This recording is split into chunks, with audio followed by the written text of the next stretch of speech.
Magandang araw po sa inyo, Kuya Bari. Ganon din sa mga kasundo na walang sawang nakikinig po sa inyong YouTube channel. Ako nga po pala si Elmer. 36 na taong gulang at kasalukuyang nakatira ngayon dito po sa Makati. Ang kwentong aking ibabahagi po sa inyo ngayon ay tungkol sa istoryang may kinalaman patungkol sa aswang.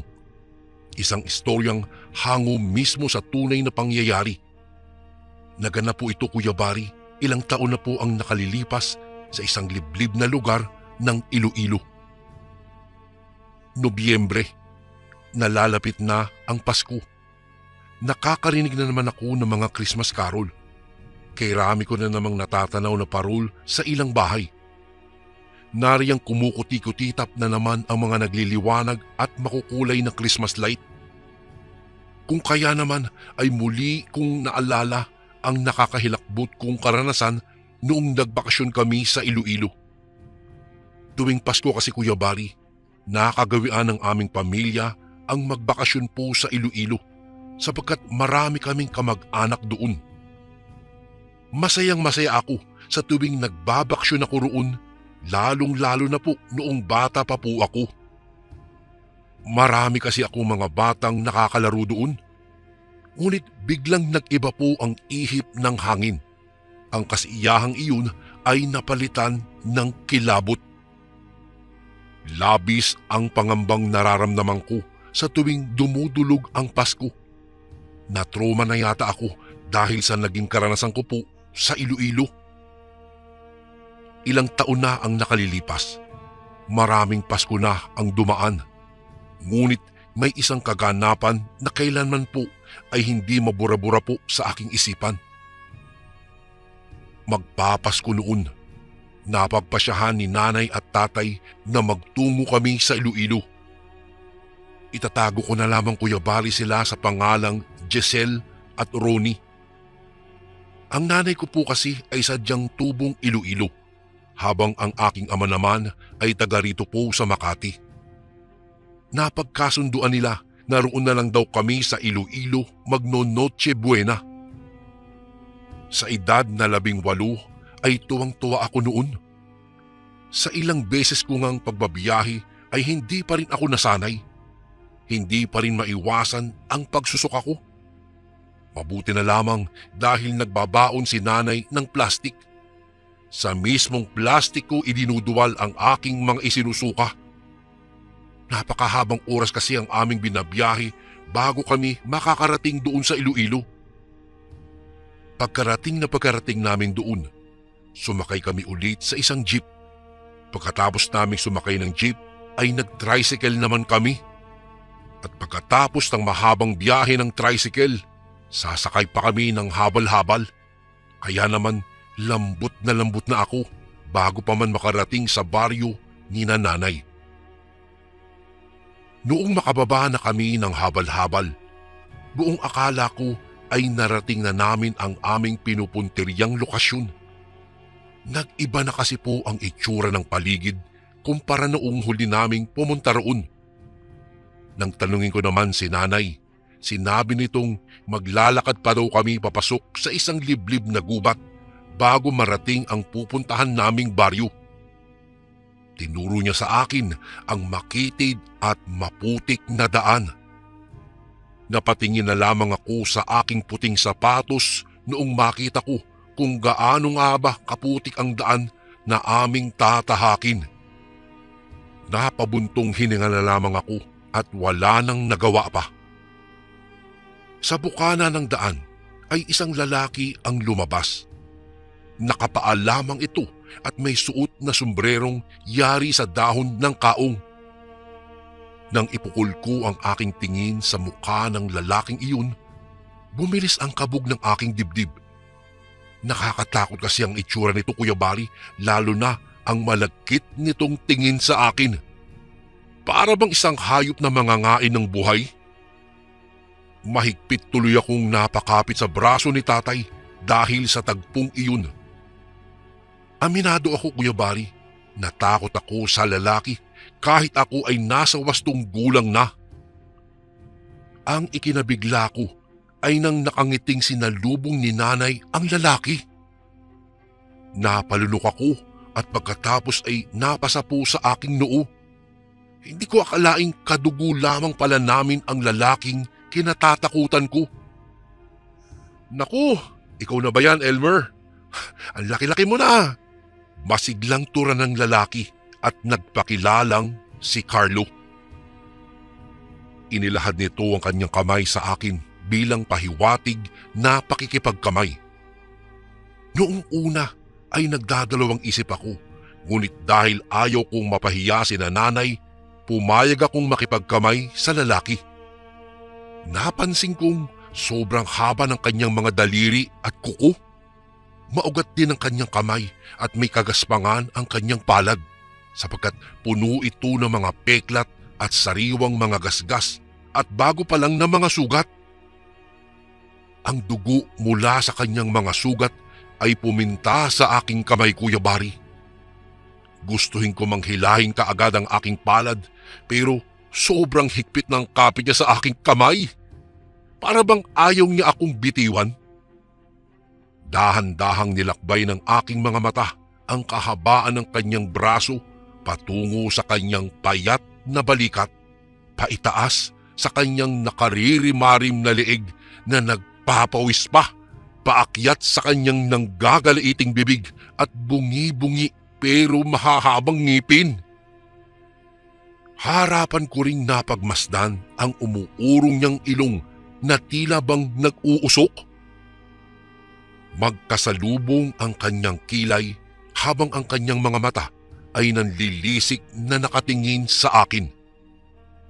Nakakunot ang kanyang noo kaya masasabi kong kakaiba ang ekspresyon ng kanyang mukha.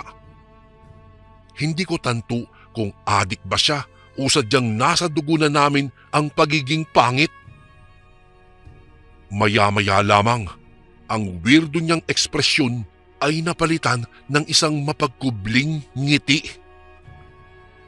Sa kanyang ngiti ay mababakas na mayroon siyang hindi kanais-nais na balak.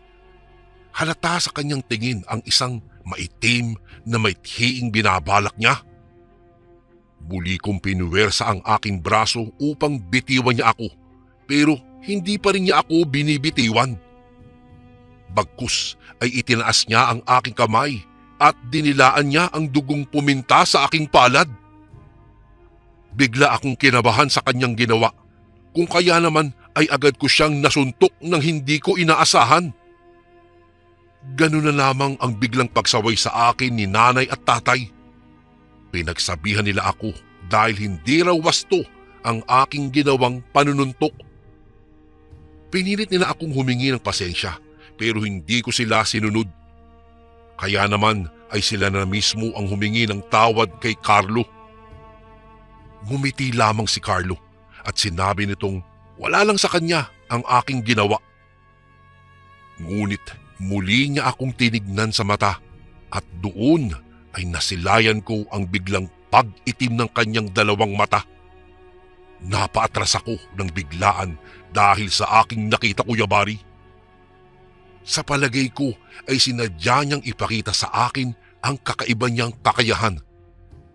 Gusto ko mang sabihin kay tatay at nanay ang aking nakita pero hindi na po ako nagsumbong. Ayaw ko ring palakihin pa ang bagay na iyon dahil hindi ko gaanong tiyak kung totoo nga ba ang aking nakita o baka pinaglalaroan lamang ako ng aking mapanlinlang guni-guni. Pagkatapos nun, sinamahan kami ni Carlo patungo sa baryo ni nanay. Pinangunahan niya ang aming paglalakad at tuluyan na nga naming sinuong ang maputik na daan. Sa ilalim ng putik ay hindi ko nahugot ang aking paa.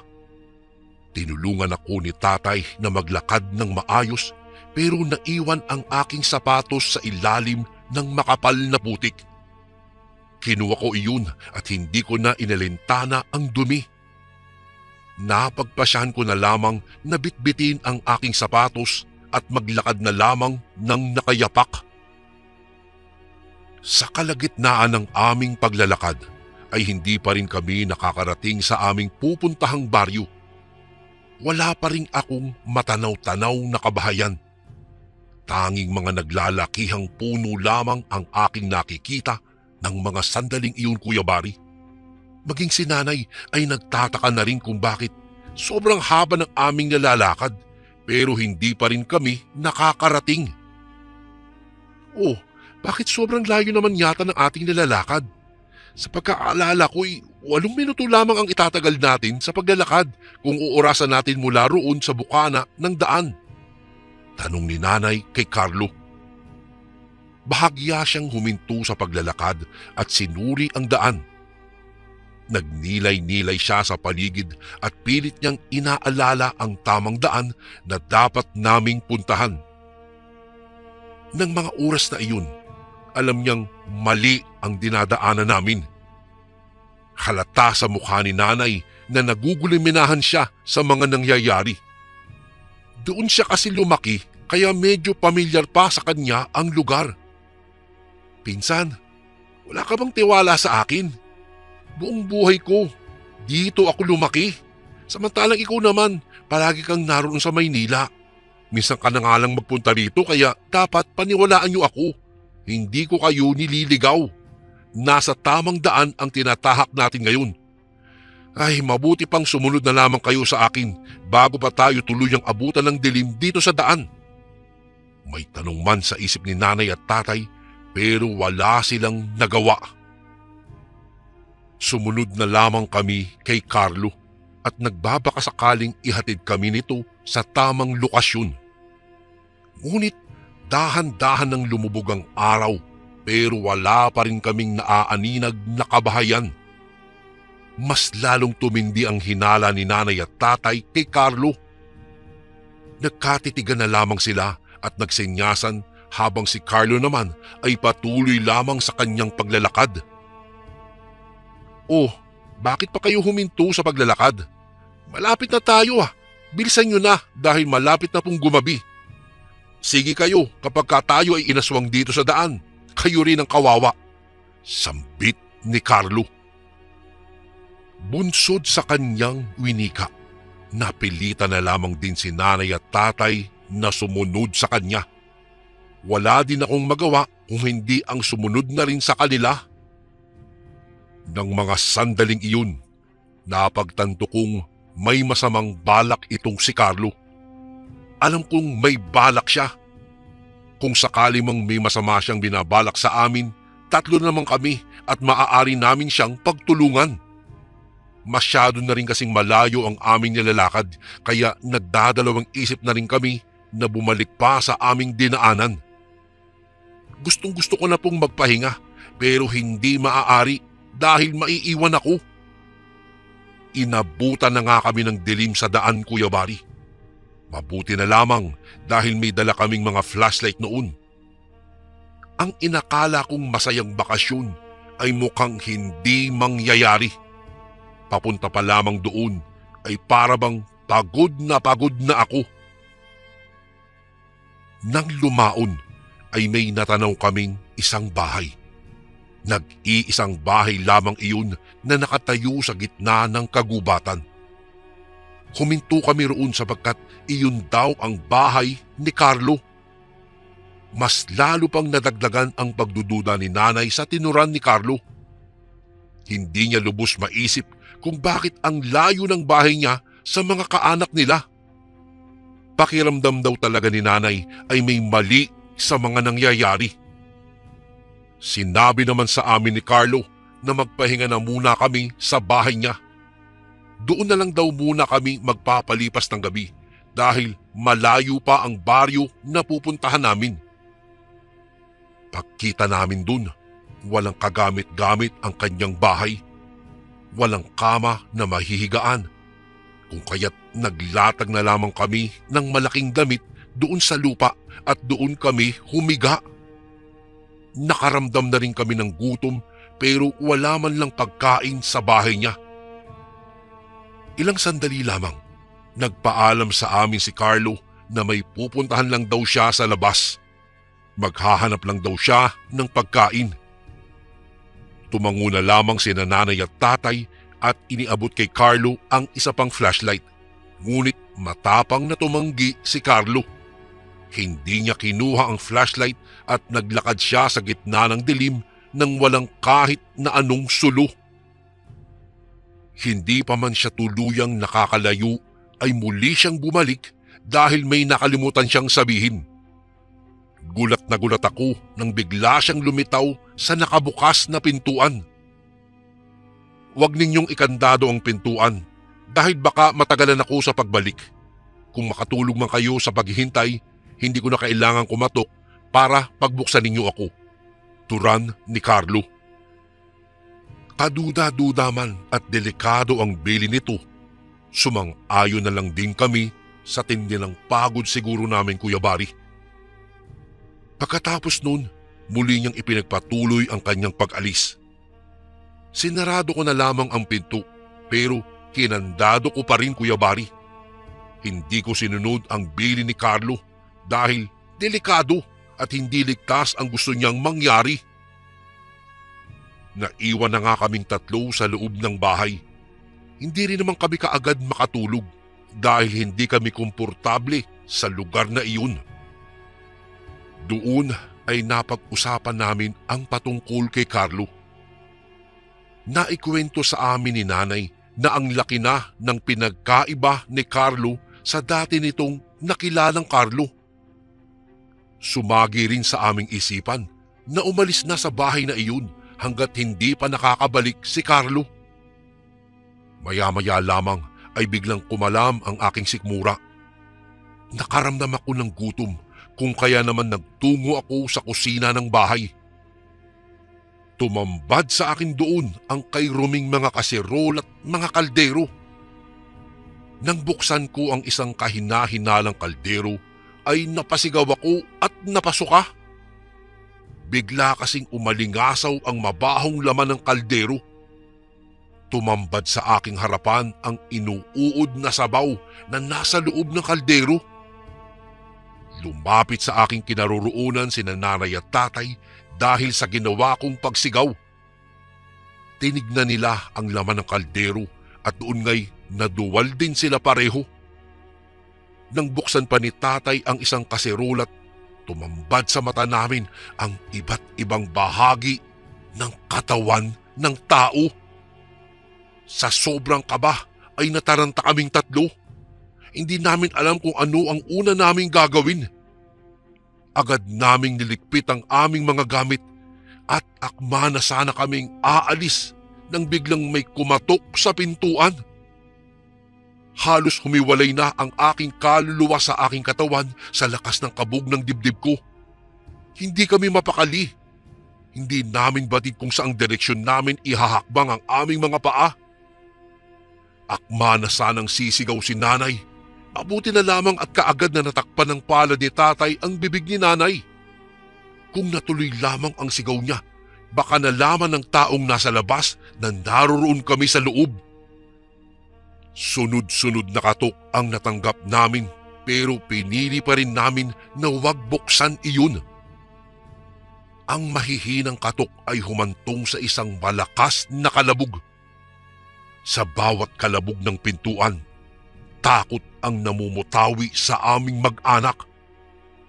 Pinsan! Pinsan! Ako ito, si Carlo! Buksan ninyo ang pintuan! Pinsan! Tulog na ba kayo? Kung gising pa kayo, buksan ninyo ang pintuan! Naiiritang sambit at singhal ni Carlo. Sinundan niya iyon ng malakas na tadyak sa pintuan. Halos masira pa ang padlak na kahoy sa lakas na ginawa niyang pagsipa sa pinto. Minainam pa rin naming huwag tumugon. Bagkus ay lumapit si Tatay sa pintuan at inayos niya ang pagkakapadlak ng pinto. Habang kami naman ni Nanay ay dahan-dahan ang nagtungo sa kusina upang doon dumaan. May isa pa kasing pintuan sa kusina. Maingat kaming naglakad at sa hindi inaasahang pagkakataon, nasagi ni Nanay ang lamesa. Dahil doon, nahulog ang isang kaserola sa sahig. Nanlaki ang aming mga mata dahil may ulo sa loob ng kaserolang iyon. Kumalansing ang kaserola at ang pugot na ulo ay gumulong sa paanan ni nanay. Sumigaw siya ng malakas at tumulo na ang luha niya dahil sa tindi ng kanyang kilabot. Mabuti na lamang at agad niyang hininto ang kanyang pagsisigaw. Ipinagpatuloy ko ang aking pagbukas sa pinto at nang tuluyan ko na itong buksan, laking gulat ko dahil tumambad sa aking harapan ang galit na mukha ni Carlo. Agad kong isinarado pabalik ang pintuan, ngunit pinwersa ito ni Carlo. Nagawa niyang isangkal ang kanyang braso sa pintuan kung kaya hindi ko masara-sara ang pintuan. Tinulungan ako ni nanay na itulak ang pinto at mabilis namang tumakbo sa aming direksyon si tatay. Pinaghahampas niya ang kamay ni Carlo na nakalusot sa pintuan. Ngunit ayaw pa ring magpapigil nitong si Carlo. Naghanap si tatay ng itak sa loob ng bahay na iyon, ngunit wala siyang makita. Mabuti na lamang at may karit na nakasuksok sa pader. Kinuha iyon ni tatay kahit mapurol. Pagkatapos ay pilit niyang hiniwa ang kamay ni Carlo pero mapurol ang karit. Kaya naman ay kaunting sugat lamang ang natamo niya. Inalis ni Carlo ang kanyang kamay kaya tuluyan naming naisara ang pintuan. Tiniyak kong nakakandado ng maayos ang pinto bago ko ito binitawan. Pagkatapos ay nagsama-sama kaming tatlo ni nanay at tatay sa gitna ng bahay. Nagyakap-yakap kaming tatlo nang marinig namin ang malakas na angil ng kakaibang nilalang na tila nagpaikot-ikot sa kabuuan ng bahay. Pilit nitong ginigiba ang pintuan kaya naman ay iniharang namin ang mabibigat na bagay doon. Iniharang namin sa pintuan ang mga mesa at ilan pang mabibigat na bagay nang sa ganoon hindi basta-bastang mabuksan ang pinto. Nang sumilip ako sa isang maliit na butas, may naaninag akong imahe ng kakaibang itim na nilalang. Hinala ko ay si Carlo iyon at nag-anyong aswang na. Palaisipan tuloy kay nanay kung papaano humantong na naging aswang ang pinsan at kababata niya. Patuloy na nagpapaikot-ikot ang nilalang sa buong bahay. Wari bang naghihintay lamang ito ng tamang tiyempo o butas na madadaanan? Maya-maya lamang ay may narinig kaming kumalabog sa bubungan. Alam na alam naming lumundag doon ang aswang. Masyado kaming naging komportable kanina. Ang buong akala namin ay hindi magagawang pasukin ng aswang ang bahay. Akala kasi namin ay sobrang tibay ng bubong ng bahay na iyon, subalit may butas pala ito. Dumaan ang nilalang sa abuhan ng bahay, sa mismong butas kung saan nagluluto. Lumagabog ito sa kusina na labis naming ikinataranta. Nagtago kaming dalawa ni nanay sa likod ni tatay. Tanging sandata lamang ni tatay ng mga sandaling iyon ay ang hawak-hawak niyang mapurol na karit. Iwinasiwas niya ang karit sa bahagi kung saan nais dumaan ng nilalang. Sa bawat tangka ng aswang na sumunggab, matapang na itinututok ni tatay ang karit sa direksyon ng aswang. Maya-maya lamang ay humalakhak lamang ang aswang at bumalik sa dati nitong anyo bilang si Carlo. Patuloy lamang itong tumatawa habang tumutulo ang kanyang mga laway. Nakabungis si Carlo habang nanlilisik ang kanyang mga mata. Pagkatapos ay biglang naging kulay itim na naman ito. Ang kanyang mga braso ay tinubuan ng mga itim na balahibo. Mas humaba pa ang kanyang mga kuko at ang kanyang mga ngipin ay nagmimistulang pangil na walang humpay sa pakikiskisan. Mas lalong naging mabalasik pa ang titig ni Carlo sa amin hanggang sa siya ay naging isang ganap na aswang ulit. Sobrang laki niya at kung titignan, ay para siyang isang napakalakas na nilalang. Ang buong akala ko ay iyon na po ang katapusan naming tatlo. Ganun pa man, hindi pa rin kami nawalan ng pag-asa. Patuloy pa rin kaming naniniwala na makakaligtas kami sa tagpong iyon. Hinanap ko ang aking bag at nagkalkal.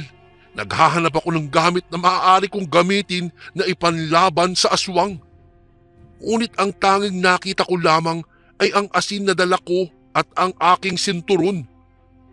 Yung asin nga pala ay dinala ko iyon dahil ayon kay nanay, kumain lang daw ako ng asin kung ako'y nasusuka kapag kami bumabiyahe sa bus. Ngunit sa aking paglingon ay biglang sumunggab ang aswang. Pinangunahan ako ng takot, Kuya Bari. Agad namang hinarap ni tatay ang aswang at nakipaglaban ito doon. Nagawa kaagad sugatan ni tatay ang aswang, pero hindi sapat iyon upang mailigtas namin ang aming mga sarili. Nagpakawala ang nilalang ng isang malakas na sampiga na ikinatalsik ni tatay sa dingding. Sa lakas ng pagkakauntog ni tatay sa dingding ay nawalan ito ng malay. Hindi ko na alam ang aking gagawin ng mga sandaling iyon dahil takot na takot ako. Sa tuwing tinitingnan ko ang nilalang, nakikita kong titirisin niya lang ako. Nangangatog ang aking mga tuhod dahil sa tindi na ng aking kaba. Si nanay naman ay patakbong umiiyak patungo sa binagsakan ni tatay. Nang mapansin kong aatakehin sila ng aswang, naibato ko ang sinturon at isinaboy ko ang asin sa aswang. Gulat na gulat ako dahil umangil ito ng malakas at dahan-dahang lumingon patungo sa aking direksyon. Mas lalong bumilis pa ang kabog ng aking dibdib dahil sa pangyayaring iyon. Sa pagkakasaboy ko sa asin ay nasa akin na ang atensyon ng nilalang. Nang walang ano-ano'y, biglang lumundag ito patungo sa aking direksyon. Agad ko namang isinaboy ang natitirang asin sa kanyang mukha. Nang tuluyang lumapat sa balat ng aswang ang asin, nagsisigaw ito. Doon ko na kinuha ang pagkakataon at kinuha ang mapurol na karit. Kahit mapurol ito at puno ng kalawang, pinaghahampas ko at itinara ko ito sa nilalang. Nagawa ko siyang patamaan sa pisngi, braso, binti, tiyan at sa maraming bahagi ng katawan nito. Noong mga oras na iyon ay galit na galit ako kay Carlo dahil pinagsamantalahan niya kami at gusto niya aming biktimahin. Bahagya akong nakahinga ng maluwag nang mapansin kong nanghihina na ito dahil sa aking ginawa. Sa katagalan, biglang bumalik ang ulirat ni tatay. Magkasama sila ni nanay at niyaya nila akong tumakas na palayo sa lugar na iyon. Hindi na namin inintindi pa ang aming mga gamit. Tumakbo kami ng tumakbo. Iniwan na namin lahat ng aming bag at iba pang gamit dahil makakapagpabagal lamang iyon sa aming pagtakas. Ang tangi ko na lamang bitbit ay ang karit. Ngunit hindi kami kaagad nakalayo dahil sumasakit na ang paa ni tatay sa tuwing inihahakbang niya ang kanyang mga paa. Pilit namin siyang inakay ni nanay at kami naglakad takbo na. Bumalik kami sa aming dinaanan kanina. Hanggang sa may isang grupo ng mga tao kaming nakita sa hindi kalayuan. Nagsisigaw kami at tinawag namin ang mga iyon at humingi kami ng saklolo sa kanila. Mabuti na lamang at napansin kami ng mga tao. Agad kaming nilapitan at nang sila ay makadais, doon namin napansin na sina lolo pala iyon. Kanina pa pala kami inaantay at hinahanap. Nag-alala na sila kung bakit hindi pa kami daw nakakarating sa bahay gayong malalim na ang gabi. Mabuti na lang daw at hindi sila tumigil sa paghahanap sa amin at napunta sila sa direksyon kung saan kami natagpuan. Agad namang niyakap ni nanay ang kanyang ama. At dahil nga roon, ligtas kaming nakapunta sa lugar na dapat namin talagang puntahan. Napag-alaman namin, Kuya Bari, na si Carlo pala ay isang aswang na nayanggaw. Paggala-gala lamang daw ito at naghahanap ito ng taong mabibiktima. Kwento pa sa amin ni Lolo na hawa lamang daw itong si Carlo nang minsang nakipiesta siya sa isang baryo na pinuntahan nila ng kanyang mga kabarkada. Ngunit hanggang ngayon daw ay hindi pa rin nila matukoy kung saang baryo nga ba siya nahawa. Kinaumagahan, nang balikan nila ang bahay ni Carlo, wala na ito doon. Dahil sa nakakatromang karanasang ko, Kuya Bari, sa Iloilo, hindi na muli akong nagtangkang magbakasyon doon. Nakakalungkot lang isipin dahil magpapasko noon. Magpas hanggang ngayon, hindi pa rin talaga ako makapaniwala, maging si tatay at si nanay, na si Carlo ay nagkaganoon dahil lamang nayanggaw siya. Hindi ako makapaniwala na sa tanang buhay ko ay mayroon pala kaming kadugong aswang doon sa isang baryo sa Iloilo. Kuya Bari, hanggang dito na lang po ang aking kwento at sana po'y maibahagi niyo po ito sa inyong mga tagapakinig sa mga darating na araw. Lubos na gumagalang, Elmer. Lagi ka bang nangihina? Pakakulam o palipad hangin na yan. Ito ang mga signs. Una, mabilis kang mapagod kahit kakagising mo lang. Pangalawa, bigla kang lalamigin o nilalamig o pinagpapawisan kahit hindi naman mainit. Pangatlo, parang may gumagapang na lamig sa likod o dyan sa batok mo. Pang-apat, sumasakit ang ulo o tiyan pero normal naman ang check-up. At ang panglima, pakiramdam mo ay parang may kumukuha ng lakas mo araw-araw. Kaya marami sa amin ang kumuha ng Kaligon bracelet bilang personal na panangga. Ang Kaligon bracelet ay espiritual na panangga laban mo sa kulam, barang, tigalpo, palipad hangin, usog at lahat ng anyo ng sumpa.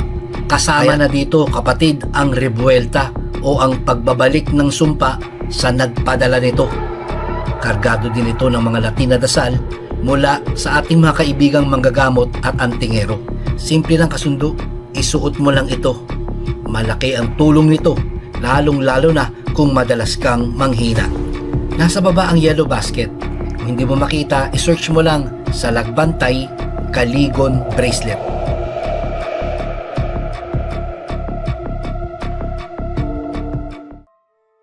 Bago ko po simulang ibahagi ang kwentong ito, nais ko lamang po kayong batiin ng isang magandang araw sa iyo, Kuya Bari, at sa lahat ng magiliw niyong tagapakinig. Itago niyo na lang po ako sa pangalang Danilo, kasalukuyang naninirahan sa lugar dito sa Cavite. Nangyari ang karanasang ibabahagi ko dekada 90. Nang minsang magbakasyon kami ng aking mga magulang at nakababata kong kapatid na tawagin na lang natin sa pangalang Margaret.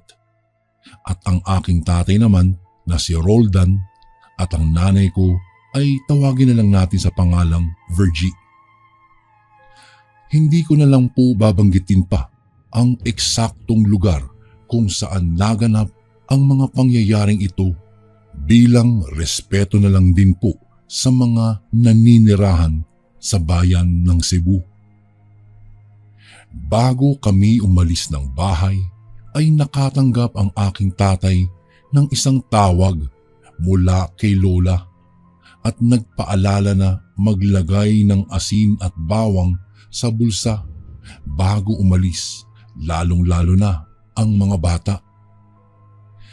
Hindi naman iyon sinunod ng aking mga magulang at iniisip lang na baka nagiging makakalimutin lang ang aking lola.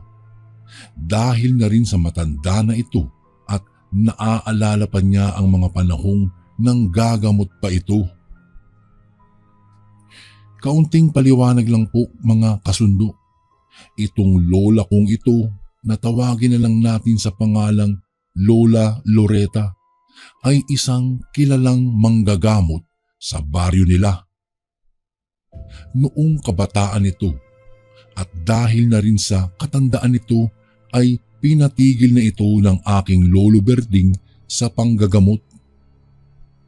Nang makarating kami sa lugar nila lolo at lola, agad kaming sinalubong ng mga ito at kitang-kita sa mga mata nila ang kasiyahan at agad na nagpaalala sa aming mga kapatid ng, "Ay mga apo ko, huwag kayong lalayo ah.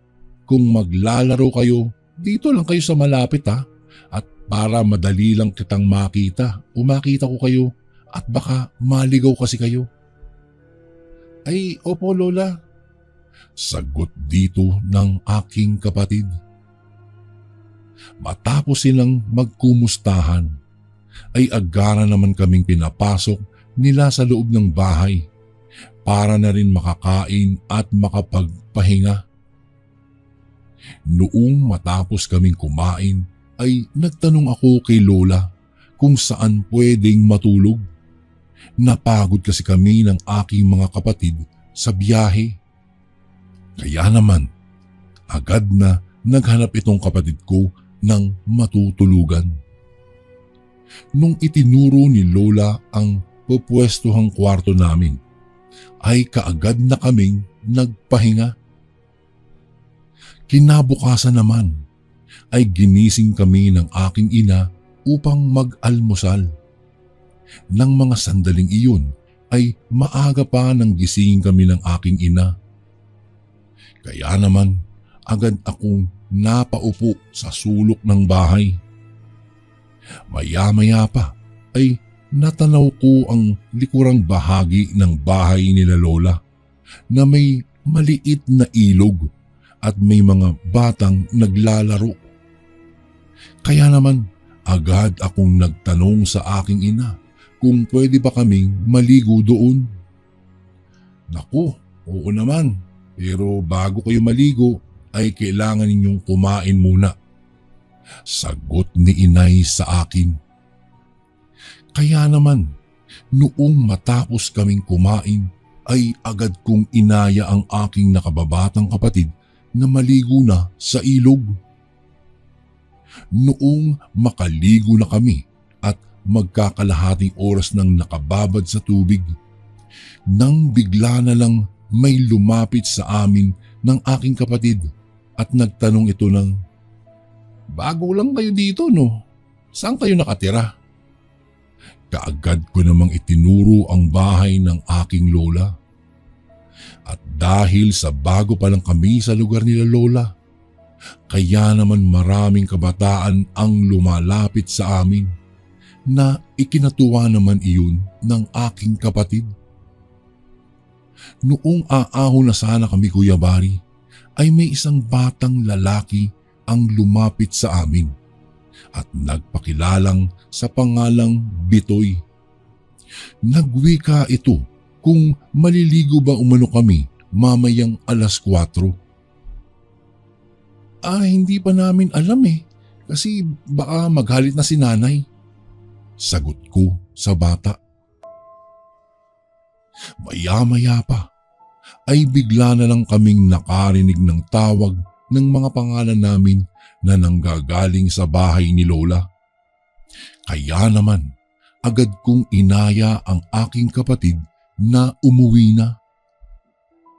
Pagkarating naman namin sa bahay ay nalaman kong ang aking ina pala ang tumatawag sa amin at sinabi nitong kumain na raw kami.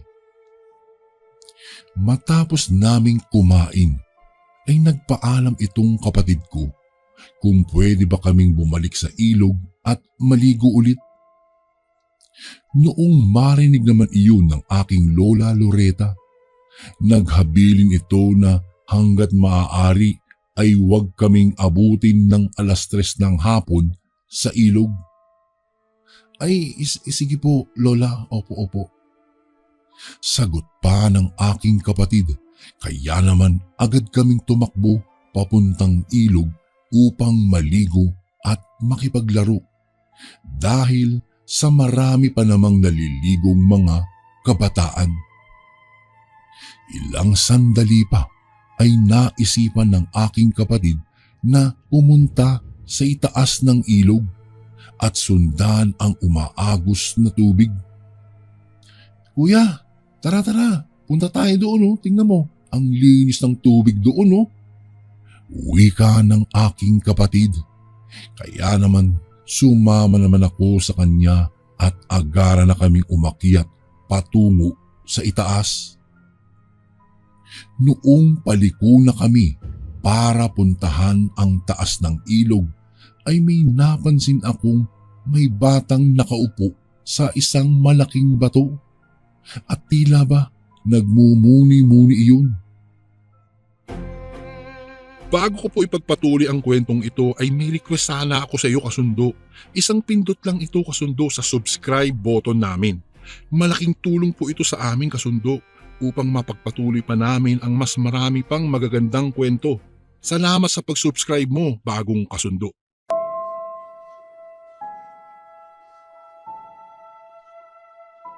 Kaya naman, itong kapatid kong madaldal ay agad na nilapitan itong bata at nagtanong kung bakit siya nag-iisa doon. Nagulat naman ako nang makitang si Bitoy ito, ang batang lumapit sa amin ng aking kapatid noong bandang tanghali. Kaya naman agad namin itong tinanong kung bakit ito mag-isa doon. Agad naman siyang nagwika ng, kasi dyan lang kasi ang bahay namin, dyan sa likod ng mga kawayanan. Magagalit kasi ang nanay ko kapag pumunta ako sa babang banda ng ilog. Nagtanong pa ito kung gusto naming sumama sa kanya sa bahay nila. Nagluto daw kasi ang nanay niya ng pagkain. Kaya naman nang marinig ito ng aking kapatid ay walang pagdadalawang isip na sinagot agad ang tanong ng bata ng, ay sige, saktong-sakto, nagugutom na nga ako eh. Hindi na ako nakakontra pa sa sinabi ng kapatid ko at sumama na lang din sa kanila. Dahil sa nagugutom na rin ako ng mga oras na iyon.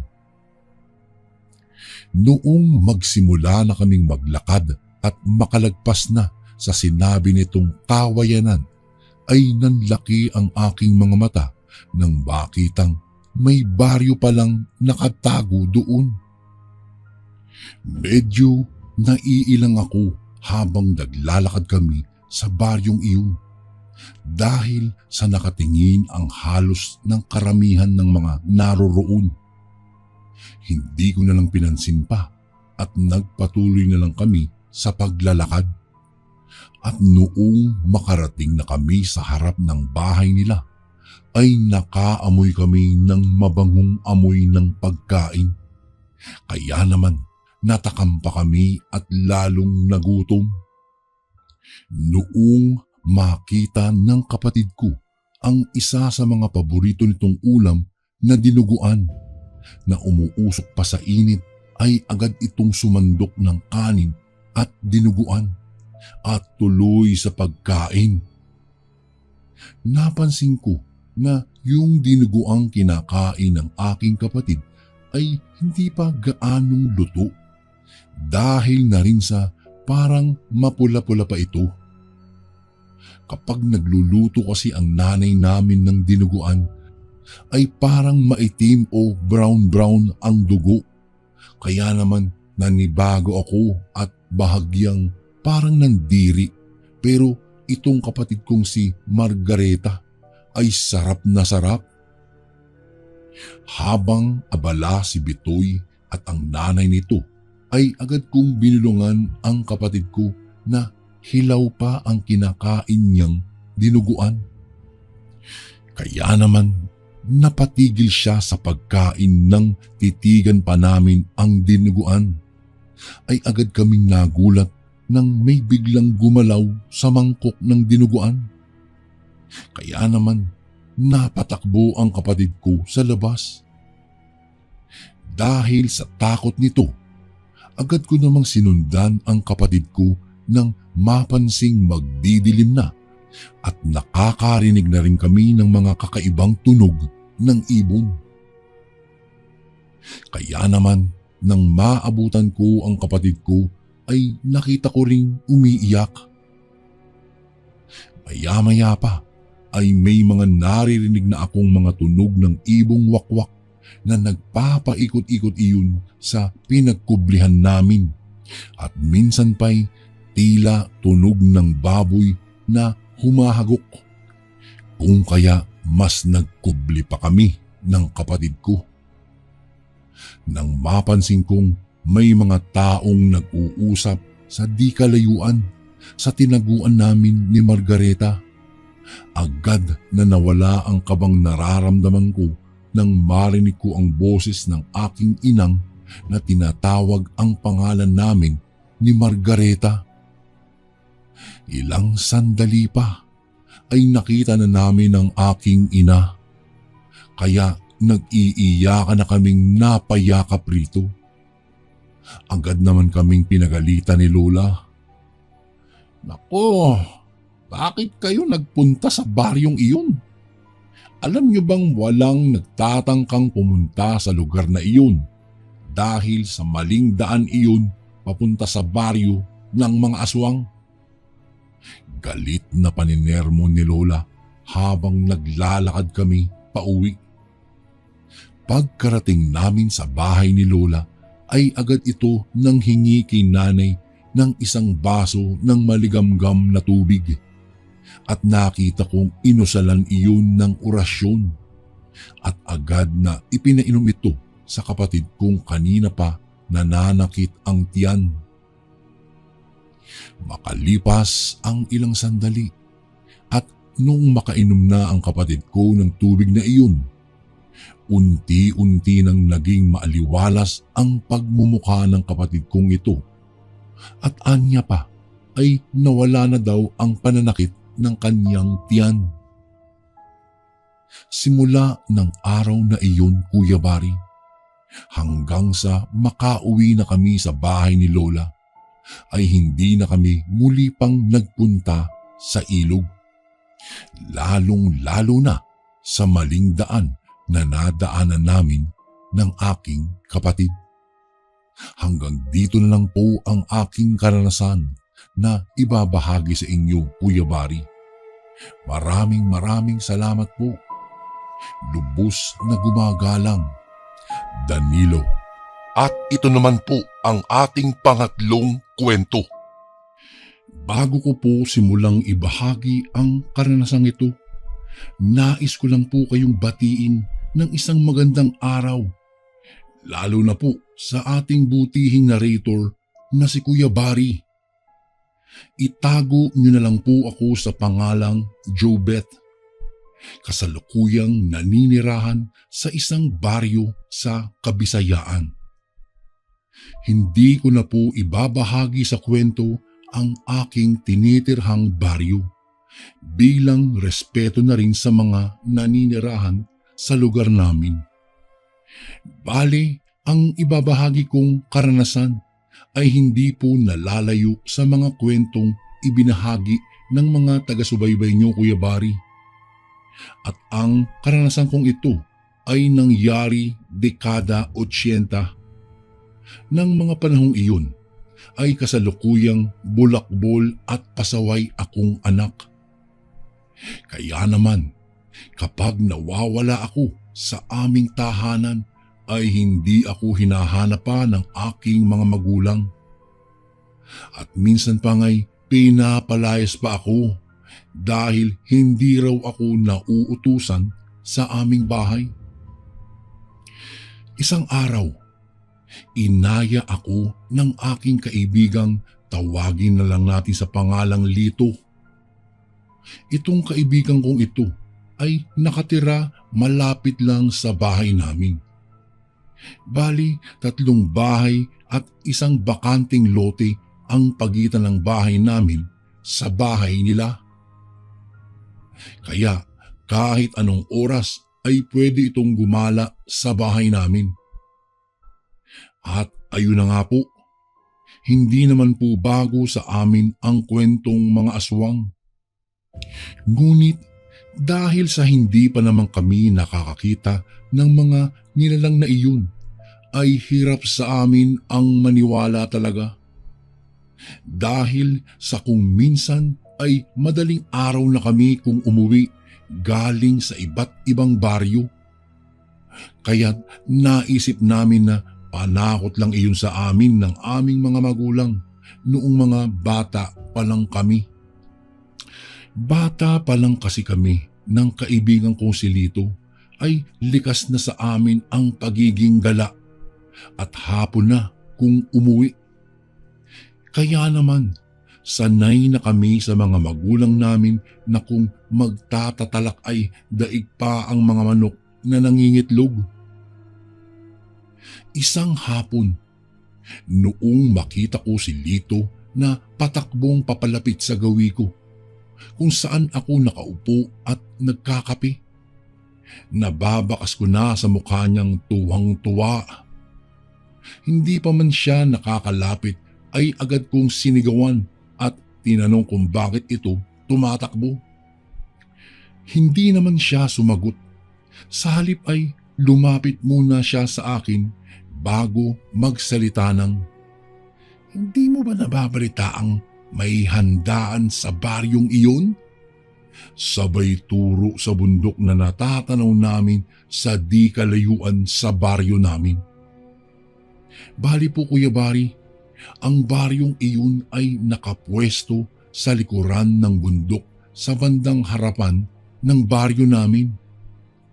Kung iisipin nyo, kung wala ang bundok na iyon, ay halos katabi na namin ang kabilang baryo.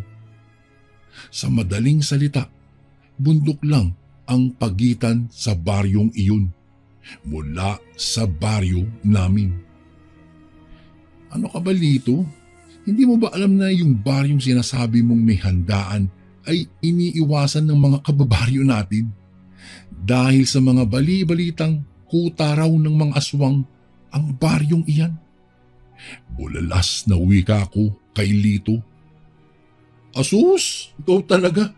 Naniniwala ka pa pala sa mga aswang-aswang na yan. Huwag kang mag-alala, sagot kita. Ako na ang bahala sa'yo." Alam mo, balita ko kasi sa mga nagpunta doon noong nakaraang handaan. Marami raw ang mga nagagandahang dalaga doon. Pambobola niya habang nakangiti sa akin. Dahil sa kuryosidad ko, ay agad naman akong pumayag. At noong hapong ring iyon, ay nagpaalam na ako sa aking ina na pupunta kami sa kabilang baryo. Ngunit dahil sa alam kong hindi naman ako papayagan ng aking ina kapag nalaman nito ang baryong pupuntahan namin ni Lito, kung kaya nang magtanong ito kung saang baryo kami pupunta, ay agad kong tinuro ang baryong malapit lang sa bayan. Makalipas ang ilang sandali, ay naglakad na kami ni Lito papunta sa baryong may handaan. Bago pa kami tuluyang makarating sa baryo, natatanaw na namin ang mga usok na nanggagaling sa mga kabahayang nagluluto ng mga kanilang handa. Kaya naman, naisip naming malaki siguro ang handaang magaganap sa baryo. Madilim na nang makarating kami doon. Kaya naman hindi na kami nagtaka nang madatnan namin ang napakaraming tao. Ang iba pa nga doon ay nanggaling pa sa iba't ibang lugar o baryo. Kaagad ko namang inilibot ang aking paningin sa buong paligid. nang may napansin akong mga naggagandahang dalaga sa gilid ng daanan. Nag-uumpukan at nag-uusap ang mga iyon, at ang iba naman ay naglalakad lang. Noong papalapit na kami sa mga kababaihan sa gilid ng daanan, bigla ko na lang napansin ang isang magandang dalaga sa harap ng bakurang madadaanan namin. Hindi ko alam, Kuya Bari, kung ano ang nangyari sa akin. Dahil sa kusa na lang akong lumapit sa dalaga nang matitigan ko siya sa mata. At noong malapitan na nga namin ng kaibigan ko ang dalaga, agad niya kaming inayang kumain sa loob ng kanilang tahanan. Dahil sa nagpapasikat nga ako, ay kaagad ko nang hinatak ang kaibigan ko na sa mga sandaling iyon ay kasalukuyang hinahatak na rin siya ng isang babaeng nakabalabal. Bago ko po ipagpatuloy ang kwentong ito ay may request sana ako sa iyo, kasundo. Isang pindot lang ito, kasundo, sa subscribe button namin. Malaking tulong po ito sa amin, kasundo, upang mapagpatuloy pa namin ang mas marami pang magagandang kwento. Salamat sa pag-subscribe mo, bagong kasundo. Inaya rin siyang kumain sa loob ng bahay nito. Kaagad ko naman siyang sinabihan na sa bahay na lang ng magandang dalaga kami pumasok na nagpakilalang Juliet. Nagulat naman ako nang sabihin niyang hiwalay na lang kami ng papasukang bahay at magkita na lang daw kami mamaya sa labas kapag natapos na kaming kumain. Wala naman akong nagawa't kundi sumang-ayon na lang sa kagustuhan niya. Naisip ko na lang na pilyo talaga itong kaibigan ko. Marahil ay may balak pa atang gawing hapunan ang babaeng humahatak sa kanya.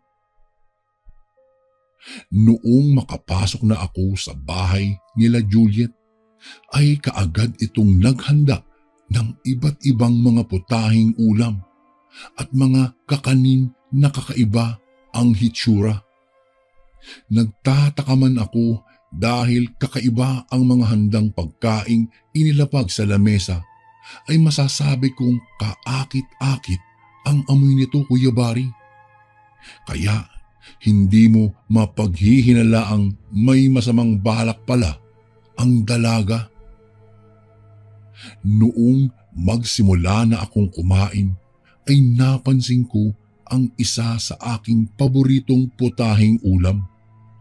Kaya naman, agad akong sumandok ng kalderetang ulam at habang kumakain na nga ako, tinanong ko pa si Juliet kung anong karni ang ginamit niya sa kaldereta. Dahil sa kakaiba ang lambot at para bang natutunaw kaagad ito sa loob ng aking bibig. Tumitig lang naman sa akin si Juliet at ngumiti sa nakakalokong ngiti at hindi sinagot ang tanong ko. Kaya naman nagpatuloy na lang ako sa aking pagkain. Noong maubos ko na ang aking kinakain ay nagwika pa ito na kung gusto ko raw bang magpahinga muna sa kanyang silid. Dahil baka daw napagod raw ako sa paglalakad pagkat malayo pa raw ang aking nilakbay.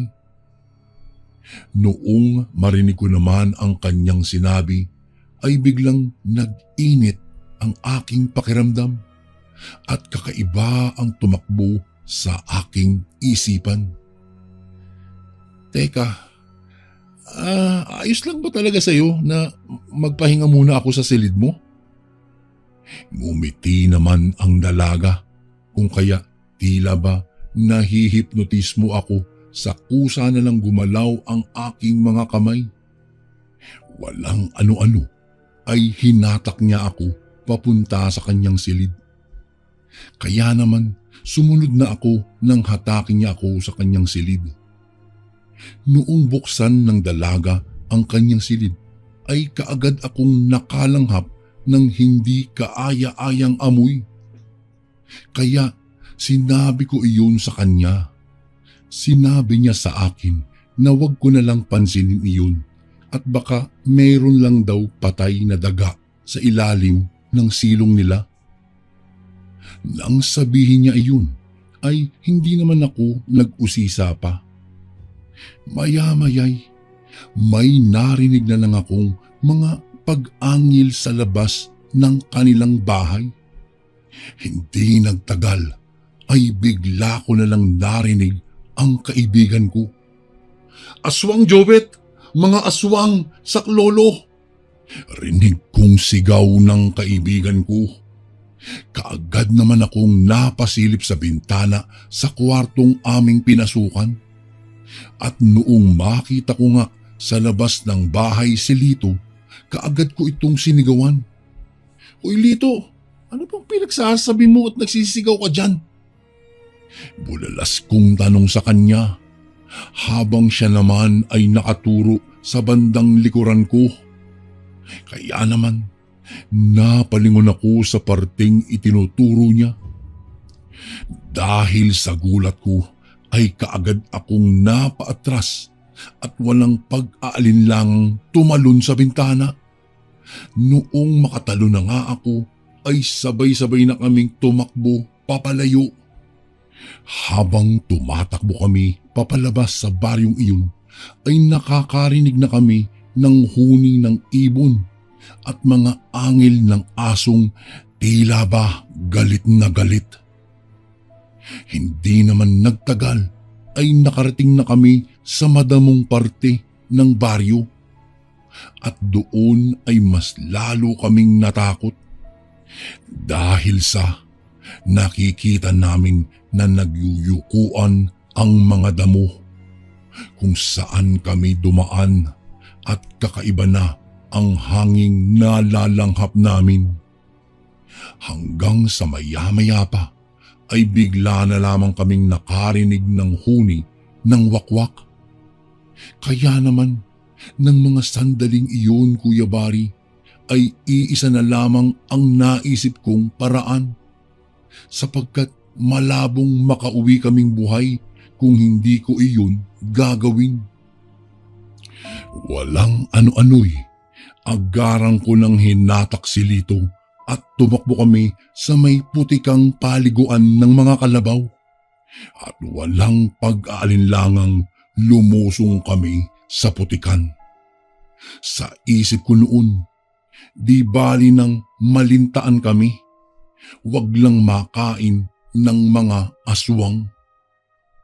Inabot na kami ng umagang walang galawan sa putikan dahil sa naglalakihang ibon ang nagpapabalik-balik sa gawin namin. Kinaumagahan, pagka-uwi namin ay nalaman ng aking ina kung saan kami pumunta at nalaman niya ring kumain kami sa handaan. Kaagad nila kaming dinala sa pinakamalapit na manggagamot sa baryo namin. Ayon sa manggagamot, ay mabuti na raw at hindi kami nayanggaw ng mga aswang. At di naman naglaon ay nailabas rin namin ng kaibigan ko ang lahat ng nakain namin.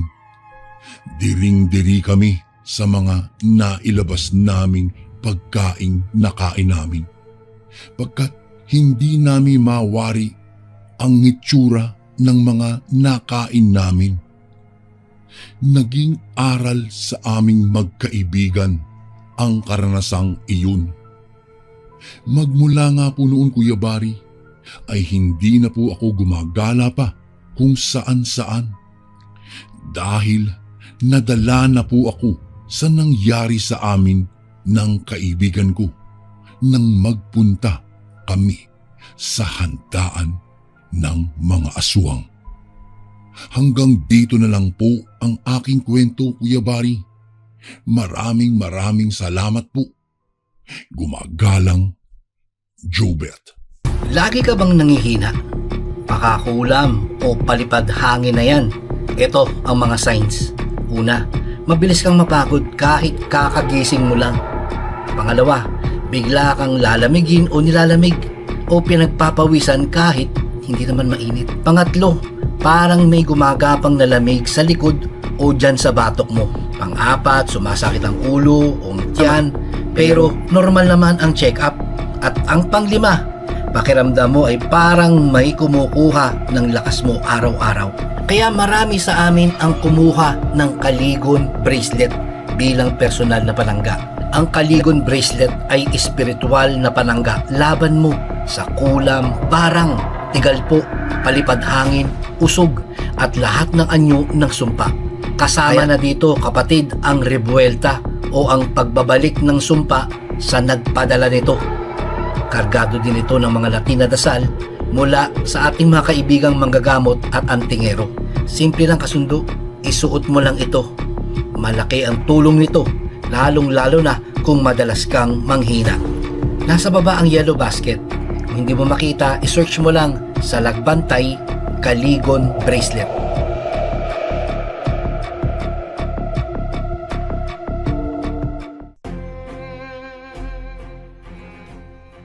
And again, maraming salamat po mga kasundo. Don't forget to subscribe and i-click nyo lang po yung bell na button para updated po kayo sa mga upcoming videos namin na paparating. Maraming salamat po ulit. God bless and ingat po lagi dyan. Ito po si Kuya Bari at ako ang Sundo.